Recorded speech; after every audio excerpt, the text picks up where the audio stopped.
DMK party में जो minorities है उनकी कोई इज्जत नहीं है, 2 पैसे की उनकी इज्जत नहीं है। मैं खुद उसका मैं देख चुका हूं।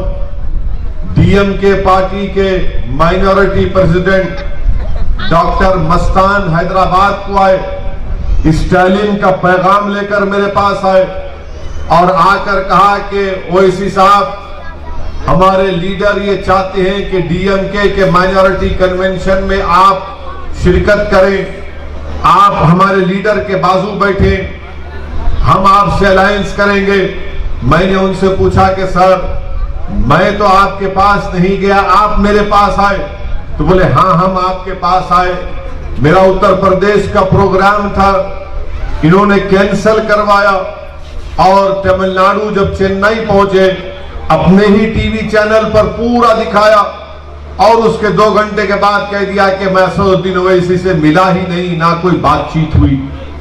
डीएमके में जितनी माइनॉरिटी लीडरशिप है वो जीरो है, उनमें कोई दमखम नहीं है, उनकी पार्टी में उनकी कोई इज्जत नहीं है। मुझे गम नहीं है कि मेरा अलायंस डीएमके से नहीं हुआ, मुझे कोई गम नहीं है कि हम अलायंस में नहीं गए। मुझे अफसोस और गम इस बात का है कि जो लोग डीएमके के लिए मेहनत करते हैं, अपना खून पसीना बहाते हैं, आप जिस पार्टी में सब चीज कर रहे हैं उस पार्टी में आपकी कोई इज्जत नहीं है।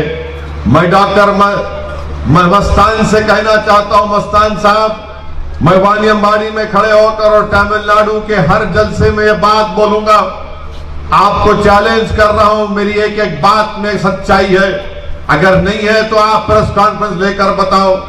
जब उनके माइनॉरिटी प्रेसिडेंट की कोई इज्जत वैल्यू नहीं है, किस बुनियाद पर आप वोट देंगे डीएमके को 6 अप्रैल के दिन?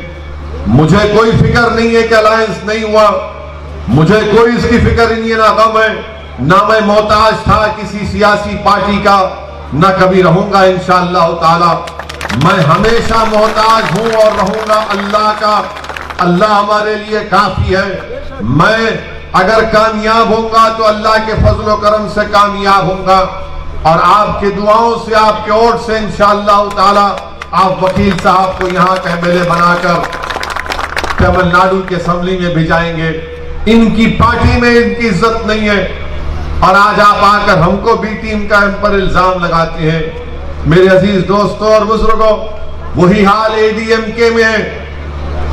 यहां पर एक्स एमएलए हमारी बहन नीलोफर साहिबा थी, उनको टिकट नहीं दिए, खैर उनकी पार्टी का फैसला है। क्या हमारी बहन ने रोकर प्रेस कॉन्फ्रेंस कर नहीं कहा कि कमर्शियल टैक्स का मिनिस्टर मुझे खराब हूं, मुझे तकलीफ दिया? आखिर कोई डिग्निटी है नहीं है माइनॉरिटीज की? यहां पर हमारी लड़ाई डिग्निटी की है, सेल्फ रेस्पेक्ट की है, इज्जत का कोई सौदा नहीं किया जा सकता।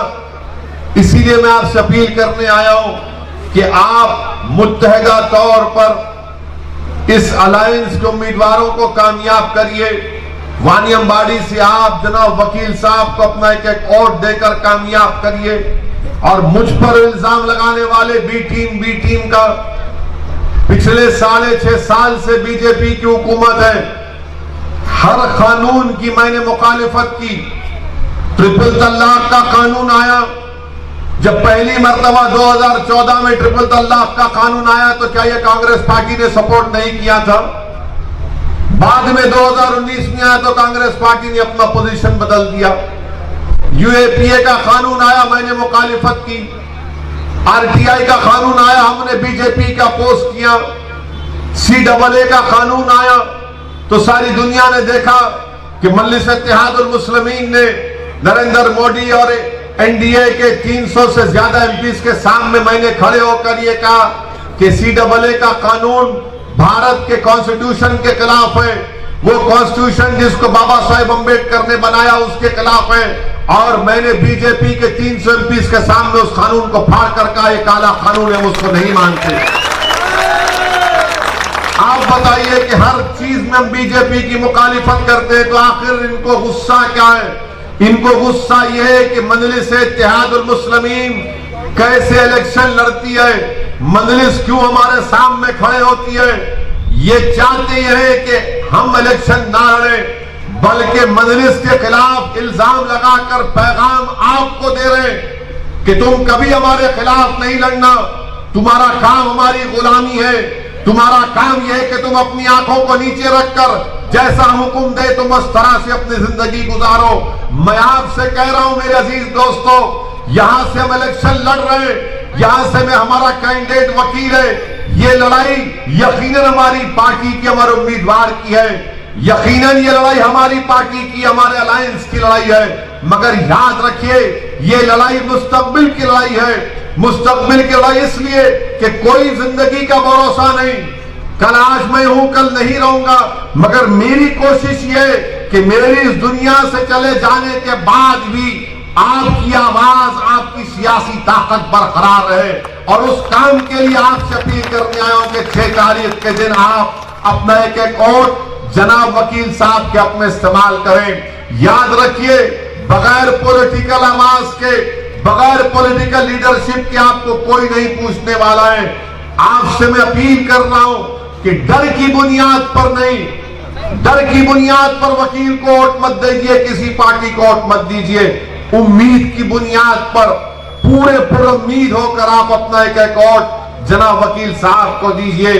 हमारी लड़ाई हिस्सेदारी की लड़ाई है, हमारी लड़ाई हमारी डिग्निटी की लड़ाई है, हमारे रेस्पेक्ट की लड़ाई है। इस पर कोई किस्म से कॉम्प्रोमाइज नहीं किया जा सकता। आपका अपना इजी एक्सप्रेस 99 स्टोर अब SMP tower 2nd floor old Krishna talkies Gulzar house पर मौजूद है। ये पुराने शहर का सबसे बड़ा इजी एक्सप्रेस 99 स्टोर और 199 कस्टम स्टोर है, जहां पर आपको 900 से ज्यादा वैरायटीज के आइटम्स मिलेंगे और साथ ही साथ आपको इजी एक्सप्रेस का इजी डिस्काउंट कार्ड इस्तेमाल करने पर खरीदारी पर 5 से 30% का डिस्काउंट मिलेगा। और आप हमारे स्टोर के कस्टमर जनाब मोहम्मद गौस की तरह 1000 रुपये की खरीदारी पर लकी ड्रॉ में 50,000 रुपये का इनाम भी जीत सकते हैं। सोचना क्या है, आज इजी एक्सप्रेस 99 स्टोर और 199 custom store SMP tower shopping mall old Krishna talkies Gulzar house तशरीफ लाएं।